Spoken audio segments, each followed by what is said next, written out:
Shri A Sajeevan മാധ്യമപ്രവർത്തകൻ കൂടി telephone ലൈനിലുണ്ട്. Shri A Sajeevan, ഇത് ആദ്യമായല്ല ഇത്തരമൊരു ആവശ്യം മുസ്ലിം സമുദായത്തിനിടയിൽ നിന്ന് ഉയർന്നു വരുന്നത്. അത് BJP പറയുന്നത് സാമുദായികമായ അസന്തുലിതാവസ്ഥ ഉണ്ടാക്കും എന്നാണ്. മതവുമായി ബന്ധപ്പെട്ട ആവശ്യമാണ്. ഇതിനെ മുന്നോട്ട് വെക്കുന്നത് മറ്റു തരത്തിലാണ് എങ്കിൽ പോലും എന്നാണ്. കടുത്ത എതിർപ്പുമായി BJP രംഗത്ത് വന്നിട്ടുണ്ട്. അത് പ്രധാനപ്പെട്ട ഒരു കാര്യമാണ്. കാരണം ഒരു ജില്ല വിഭജിക്കുക എന്ന് പറയുന്നത് തികച്ചും രാഷ്ട്രീയമായിട്ട് എടുക്കേണ്ട, അല്ലെങ്കിൽ അത് സാങ്കേതികമായിട്ട് മാത്രം എടുക്കേണ്ട ഒരു തീരുമാനമാണ്. അത് സമുദായ സംഘടനകളുടെ ഭാഗത്തുനിന്നുണ്ടാവുന്നത്, സമുദായ സംഘടനകൾ അതിന് വേണ്ടിയിട്ട് ശബ്ദം ഉയർത്തുന്നത് തീർച്ചയായിട്ടും മറ്റ് പ്രശ്നങ്ങൾ, സാമുദായികമായിട്ടുള്ള പ്രശ്നങ്ങളിലേക്ക് വഴിവെക്കും. ഇപ്പോൾ തന്നെ സമസ്ത ഈ കാര്യം ഉന്നയിച്ചു. നേരത്തെ തന്നെ മലപ്പുറം ജില്ല വിഭജിക്കണം എന്നുള്ള ആവശ്യം പലപ്പോഴായിട്ടുണ്ടായിട്ടുണ്ട്. അപ്പോൾ അതില് ഒരു സമുദായ സംഘടന പറയുമ്പോൾ ഉണ്ടാവുന്ന പ്രശ്നം എന്ന് പറയുന്നത് മറുപുറത്ത് അതിനേക്കാൾ ശക്തമായ രൂപത്തിലുള്ള പ്രതികരണം ഉണ്ടാകും. ഇത് സമൂഹത്തിനിടെ മലപ്പുറം ജില്ലയിൽ മാത്രമല്ല മറ്റു സ്ഥലങ്ങളിലും, കേരളത്തിൽ പോലും അല്ല, കേരളത്തിന് പുറത്തു പോലും ഈ രീതിയിലുള്ള സാമുദായികമായിട്ടുള്ള വിഭജനത്തിലേക്ക് കാര്യങ്ങൾ പോകും. അപ്പൊ അതുകൊണ്ട് സാമുദായിക സംഘടനകളല്ല, മലപ്പുറം ജില്ല വിഭജിക്കാവുന്ന കാര്യം ഒന്ന് അതിൽ ജനസംഖ്യയുടെ കണക്ക്, അല്ലെങ്കിൽ ആ സ്ഥലത്തിന്റെ വ്യാപ്തി, ഇതെല്ലാം നോക്കിയിട്ടാണ് നമ്മൾ ഒരു ജില്ല വിഭജിക്കുക. ആവശ്യത്തിലേറെ ഒരു ജില്ലയിൽ ഒതുങ്ങാത്തത്ര ജനങ്ങൾ അവിടെ ഉണ്ടെങ്കിൽ സ്വാഭാവികമായിട്ടും വിഭജിക്കേണ്ടതാണ്. അത് രാഷ്ട്രീയമായിട്ട് നിയമസഭയിൽ ചർച്ച ചെയ്തിട്ട് എടുക്കേണ്ട തീരുമാനമാണ്.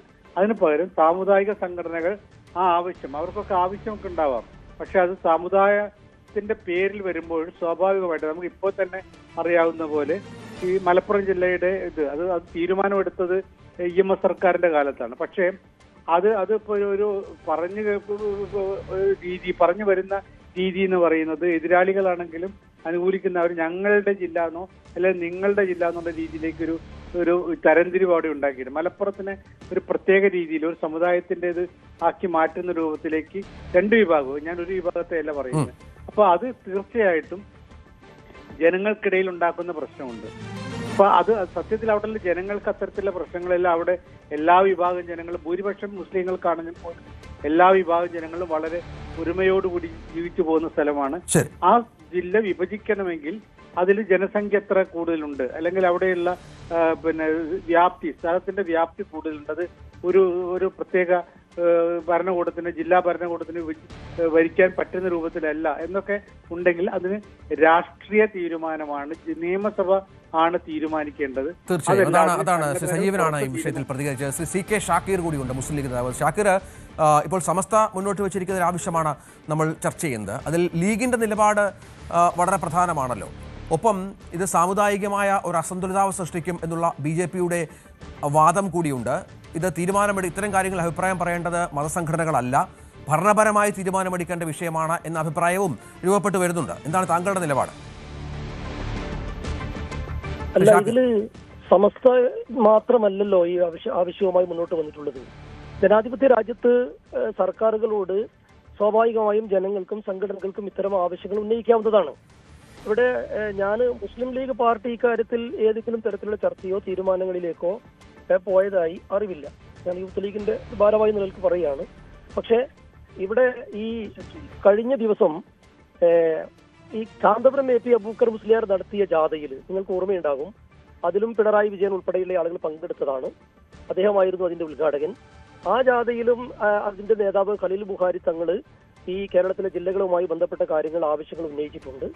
ഇന്നലെ മലപ്പുറത്ത് എല്ലാ സംഘടനകളും നടന്നിട്ട് കൂടിയിട്ടുള്ള ഒരു പരിപാടി ഇതേപോലെ AP സുന്നികൾ സംഘടിപ്പിച്ചിരുന്നു. അതിലെല്ലാ വിഭാഗം ആളുകളുണ്ട്. ഇവിടെ നിങ്ങൾ മനസ്സിലാക്കേണ്ടത്, ഇപ്പൊ BJPയുടെ ഒരു പ്രതിനിധി പറഞ്ഞതും സജീവൻ പറഞ്ഞതും ഞാൻ കേട്ടു. ഇവരൊക്കെ യഥാർത്ഥത്തിൽ മെറിറ്റ് അടിസ്ഥാനത്തിൽ കാര്യങ്ങളെ നോക്കാതെ ഏത് ആവശ്യങ്ങളെയും സാമുദായിക കണ്ണോടുകൂടി അതുപോലെ തന്നെ വർഗീയത ഉള്ളിൽ വെച്ചുകൊണ്ട് സംസാരിക്കുന്നതായിട്ടാണ് എനിക്ക് തോന്നിയിട്ടുള്ളത്. ഞാൻ 2021 മലപ്പുറം ജില്ലാ യൂത്ത് ലീഗിന്റെ ചിറക് പരിപാടിയിൽ വെച്ചിട്ട് ഒരു പ്രമേയം അവതരിപ്പിച്ചിരുന്നു. കേരളത്തിലെ ജില്ലകളെ പുനഃക്രമീകരിക്കണമെന്നാണ് ആ പ്രമേയത്തിൽ ഞാൻ മുന്നോട്ട് വെച്ചിട്ടുള്ള ഒരു ആശയം. പലരും ഇതുപോലെ മുന്നോട്ട് വെച്ചിട്ടുണ്ട്.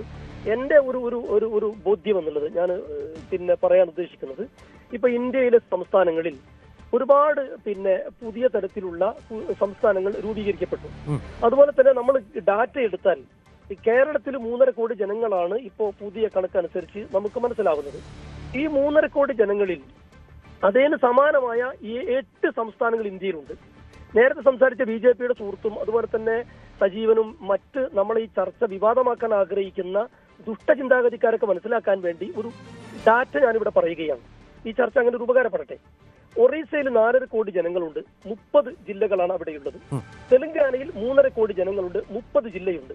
ജാർഖണ്ഡിൽ 4 കോടി ജനങ്ങളുണ്ട്, 24 ജില്ലയുണ്ട്. ആസാമിൽ 3.5 കോടി ജനങ്ങളാണ്, 35 ജില്ലയുണ്ട്. നോക്കണം നിങ്ങൾ, കേരളത്തെ പോലെ ജനങ്ങളുള്ള ആസാമിൽ 35 ജില്ലകളുണ്ട്, ഇവിടെ 14 ഉള്ളൂ. പഞ്ചാബിൽ 3 കോടി ജനങ്ങളുണ്ട്, 23 ജില്ലയുണ്ട്. ഛത്തീസ്ഗഡിൽ 3 കോടി ജനങ്ങൾ മാത്രമേ ഉള്ളൂ, അവിടെ 33 ജില്ലകളുണ്ട്. ഹരിയാനയിൽ 3 കോടി ജനങ്ങളാണുള്ളത്, നമ്മുടെ കേരളത്തെക്കാൾ കുറവാണ്, അവിടെ 22 ജില്ലയുണ്ട്. നോക്കൂ നിങ്ങൾ, ഇന്ത്യയിലെ 8 സംസ്ഥാനങ്ങൾ, ഈ 8 സംസ്ഥാനങ്ങളിലും ഭൂരിഭാഗം BJP ഭരിക്കുന്നവയാണ്. ഇനി നമ്മൾ കേരളത്തിലേക്ക് വന്നാൽ, കേരളത്തിൽ 1949 തിരുവനന്തപുരം, കൊല്ലം, കോട്ടയം, തൃശ്ശൂർ, മലബാർ ജില്ലകളാണ് ഉണ്ടായിരുന്നത്. 57 മലബാർ ജില്ല വിഭജിച്ച് കണ്ണൂരും കോഴിക്കോടും പാലക്കാടും വരുന്നത്. അതേ വർഷം തന്നെ ആലപ്പുഴ ജില്ലയും വരുന്നുണ്ട്. തൊട്ടടുത്ത വർഷം 58 എറണാകുളം ജില്ല വരുന്നു. 69 11 വർഷം കഴിഞ്ഞ് മലപ്പുറം ജില്ല വരുന്നു. 72 3 വർഷം കഴിഞ്ഞ് ഇടുക്കി ജില്ല വരുന്നു. 8 വർഷം കഴിഞ്ഞ് 80 പാലക്കാട് ജില്ല വരുന്നു. 2 വർഷം കഴിഞ്ഞ് 82 പത്തനംതിട്ട ജില്ല വരുന്നു. അതിന് തൊട്ടടുത്ത 2 വർഷം കൂടി കഴിഞ്ഞ് കാസർഗോഡ് ജില്ല വരുന്നു. 84 ശേഷം 41 വർഷം കഴിഞ്ഞിട്ട് കേരളക്കരയിൽ പുതിയ ഒരു ജില്ല രൂപീകരിക്കപ്പെട്ടിട്ടില്ല. ഇന്ത്യയിലെ എല്ലാ സംസ്ഥാനങ്ങളിലും മനസ്സിലാക്കേണ്ട സംഗതി, ഇന്ത്യയിലെ എല്ലാ സംസ്ഥാനങ്ങളിലും ഈ 40 കൊല്ലത്തിനിടയ്ക്ക് ജനസംഖ്യ ആനുപാതികമായി ഭൂവിസ്തൃതിയൊക്കെ ബന്ധപ്പെട്ട് ജില്ലകൾ പുനഃക്രമീകരിച്ചിട്ടുണ്ട്. അത് നമ്മൾ മനസ്സിലാക്കേണ്ട അതാണ് അത്തരത്തിലൊരു വാദമാണ് ഉയർന്നു വരുന്നത്. ഏതായാലും രാഷ്ട്രീയ കേരളത്തിൽ ചർച്ചയാകാൻ പോകുന്ന ഒരു വിഷയത്തിലാണ് ഇപ്പോൾ നമ്മൾ അഭിപ്രായ രൂപീകരണം നടത്തിയത്. സമസ്ത മുന്നോട്ട് വച്ചിരിക്കുന്ന ആവശ്യം അത് വരും ദിവസങ്ങളിൽ തെരഞ്ഞെടുപ്പൊക്കെ അടുത്ത സാഹചര്യത്തിൽ മുന്നണികൾക്കിടയിൽ ചർച്ചകൾക്ക് വഴിവെക്കുമെന്ന കാര്യത്തിൽ സംശയമില്ല. മലപ്പുറം ജില്ല വിഭജിക്കണം എന്ന ആവശ്യം വീണ്ടും ഉയരുന്നു എന്നുള്ളതാണ്. കൂടുതൽ വാർത്തകൾക്ക് News 18 Keralam YouTube channel subscribe ചെയ്യുക.